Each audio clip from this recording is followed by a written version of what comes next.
Hello, how are you? I am really excited to talk to you. Have you ever had something you saw and you got so excited that you couldn't sleep? That happened to me last night. When I got on this path of speaking and training, nobody in there looked like me. But I said, there's got to be a place up in there for me. I love to change people's lives. I love being my own boss. And so I read this book that I was really impressed by. And the book at that time that was written by a futurist was called Future Shock. My kids said to me this morning, we had an emergency family meeting, and it wasn't about a crisis, okay? But my kids said this morning, wow, Dad, you made a good choice. So I got a quote for you. Here's a quote. But I remember reading about how education in the future would be done. And so I took that to heart, and I decided to do speaking, motivational speaking. Because in our community, for the most part, people, if they want to help people, people would suggest, you ought to become a minister. That's not something that I was interested in doing. I wanted to help people to overcome themselves, overcome their mental conditioning, overcome and get past the negative behaviors that they're bought into. I wanted people to begin to believe in themselves and learn the strategies of how to move their lives to another level, that they don't have to settle for where they are. But I discovered some things. One, 9 out of 10 people will die rather than change. Now, I wish I had known that when I first started out. I didn't know that. But 9 out of 10. They did a study in a cardiology department, section of the hospital, and they gave some people some things to do and said, if you follow this, you'll live a long time. But because you've had several recurring heart attacks, if you don't follow this, the next heart attack will kill you. And 9 out of 10 had a heart attack and they died. So that's why I'm not looking for the masses, because the masses don't care about motivation, about self-development. The masses don't. But there are enough people that do, that represents a lot of money. A lot of money. Since doing this for 51 years, I've earned peanuts compared to other people, but just over $60 million. Okay, $60 million, a good garden and a healthy hog, and you can make it through the winter in the country. Of course, you have to give Uncle Sam stuff, all right? But it's 12 noon. So I want to show you something. Let me get the motivational stuff taken care of. Listen to this. A pessimist sees the difficulty in every opportunity. A pessimist sees the difficulty in every opportunity, and an optimist sees the opportunity in every difficulty. Now, we're going through some difficult times. I think we can all agree on that. The pandemic has changed our lives, and our lives will never be the same again. There are certain things that we're doing, certain services that we're using, like Amazon, they ain't going nowhere. Like, we're going from brick and mortar to click and order. That's not going anywhere. This is the brand new day. I want to show you something that kept me up last night. And I said, look at God. What a mighty God we serve. I was so excited. I called my children. I said, wow, we will have an opportunity to do this for a very long time. I want you to just listen. See, can you hear me? You can. Okay, very good. Now, virtual events. This is from the Associated Press. Virtual events industry expected to grow from $78 billion to $774 billion by 2030. Trends Exchange reports that the global events industry is up against its greatest test since the Great Recession and will rely heavily on making the tough transition toward virtual events in order to survive. According to Oxford Economics and Events Industry Council, the event planning business generates, listen to this, $325 billion of direct spending in the U.S. and helps support more than 5.9 million jobs annually. Prior to the pandemic, Allied Market Research predicted the global events industry, those are seminars and workshops and speaking, valued at $1.1 trillion in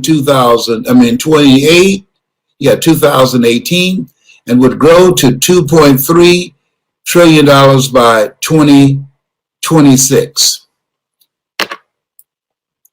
That's impressive. That's real impressive. That's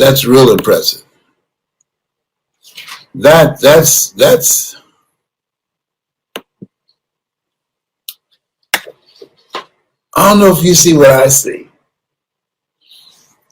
but let me see. I think I was looking here.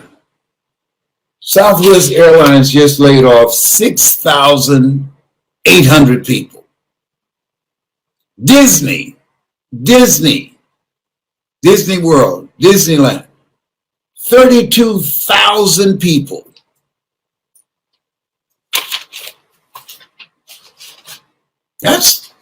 That's major. Companies that been around for years, they're gone. Why? We're gone from brick and mortar to click and order. I earn the majority of my money now from home. And I'm expanding my curriculum, teaching people how to do webinars, how to make them compelling, how to use the computer. That Time magazine said in 2007, the computer is the person of the year. How to use the computer to earn money from home. That's where the money is being made. I'll be speaking to 3 different groups today on the computer. I'm training people now who have the vision, who have a spirit of optimism to seize the opportunity in the lifetime of the opportunity. I wanted to build a business that will allow me to do something that would give me joy. Yesterday I spoke of the joy of being you. I wanted to have a business that I wouldn't need an alarm clock to wake up, that I would be excited to wake up. I look forward to waking up. I wanted to build a business that I felt good. That was me. A business that my children could become a part of, and they would enjoy it. And we do it together. a business that I can leave for my grandchildren and my 4 great grandsons. I wanted to be in a business that will help people change their lives. Help people realize you don't have to settle for the life that you now have. There is more.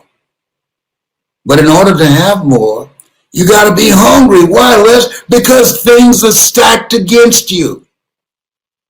The average person, it's rigged. Now I'm talking about the real rig, not this foolishness they're talking about now. It's the reason that only 1% control the wealth of the world for centuries. But there are a few people that break through. And those who break through, you know why? You're like me. You got to be hungry. I was hungry to take care of my mother. I'm adopted. I was hungry to buy her a home. I was hungry that she would not have to pay any bills when I turned 18. I don't believe a woman should pay bills. That's a man's job, not a grown boy. That's a man's job. Back in the day, women did not pay bills. That's what a man does. I said, Mom, when I turned 18, you will not pay another bill, period. Full stop, as they say. When I turned 18, she didn't have to pay any more bills. And I did buy her a home to say thank you for taking us in as foster kids and adopting us. Thank you. She was Mom and Daddy all wrapped in one.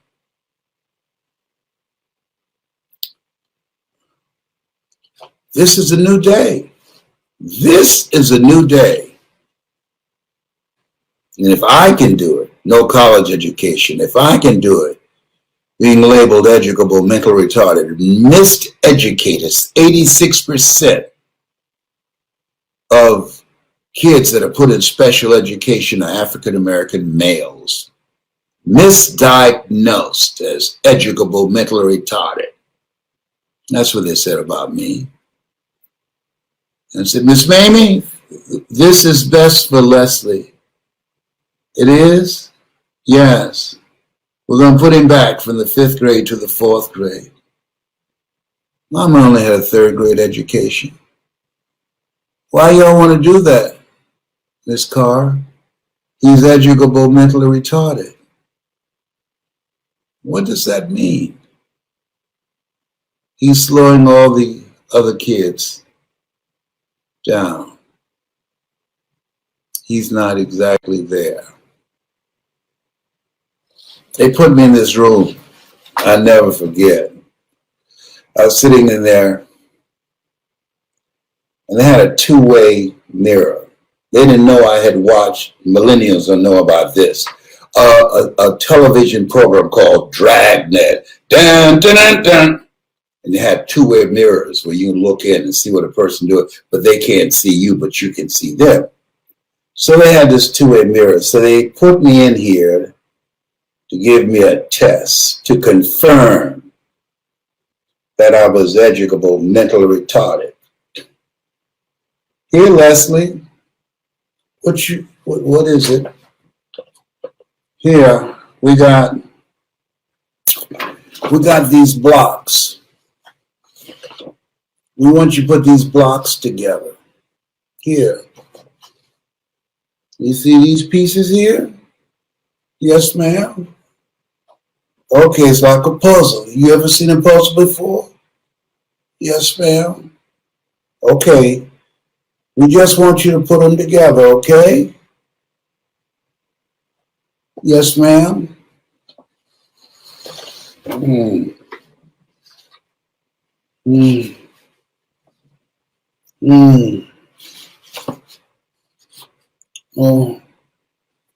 This is not fitting in here. But maybe if I could just break it and put it together. They bust in there. No, don't break it. Don't. It's okay. Don't. No.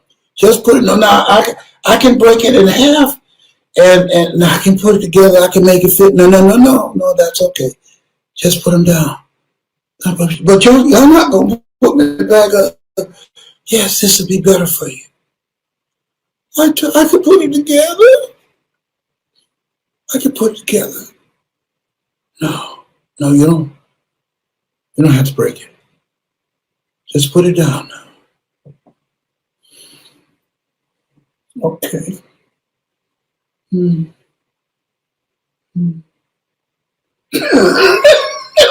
knew they were out there. I knew how to put it together, trying to play me. But I know they're going to put me back in the 4th grade. I got played. Oh my God. I got in trouble another day. I got to tell you about this. So they decided.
They're going to paddle me. During that time, you can paddle kids. And so I'm walking down the hall, and Mr. Riley and Mr. Carr, they sneaked up behind me, 2 janitors, and put a bag over my head and drugged me in the janitorial room. I knew that one day they were coming for me. They'd paddled some of my friends, and I took the time to smell them to see what kind of cologne they wore, or what kind of odor they had. In the event that they grabbed me, I wanted to know who it was. So it was Mr. Riley and Mr. Carr. They drugged me back in their room because I'm resisting. Say, you ain't no teacher? Well, we're going to put a paddle on you. I said, oh, I'm not going to fight you anymore. Get the paddle.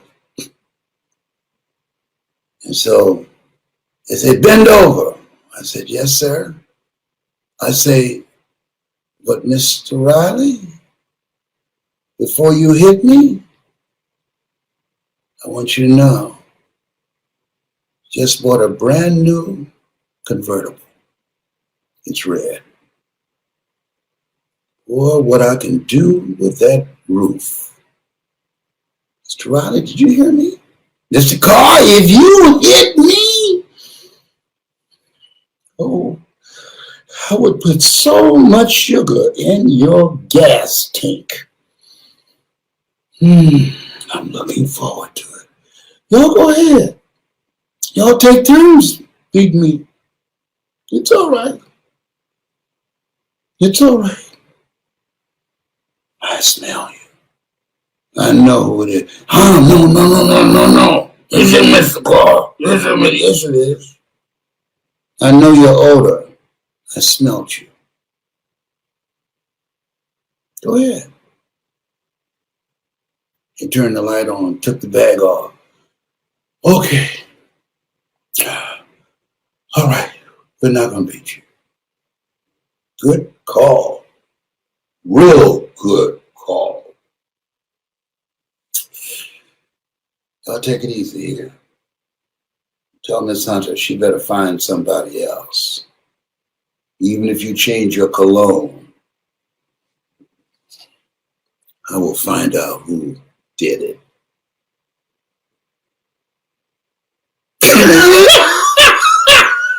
I was in the 5th grade. And they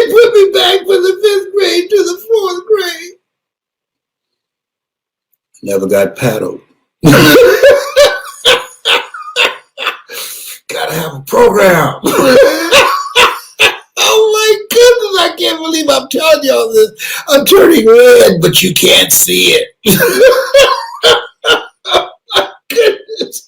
Let me go back to the opportunity. I got all that. Where? How did you get all that? I don't know. Hello? Hello? Behave. And say, good things come to those who wait. Oh, the economy come back. Yes, Abraham Lincoln said, good things don't come to those who wait, except the things left by those who are hungry and who hustle. You got to get your hustle on. But now, it's been a new opportunity created. Crises, danger, but opportunity. So if you like to have fun making money and changing lives and leaving a legacy, let a brother hook you up. Oh, you're having too much fun. Yes, I didn't laugh as much when I was broke. You don't laugh much when you're broke. You're not in your right mind. Okay. Your voice is needed. Your knowledge is needed.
Attention is the new currency, and knowledge and experiences, stuff that you've gone through and overcame.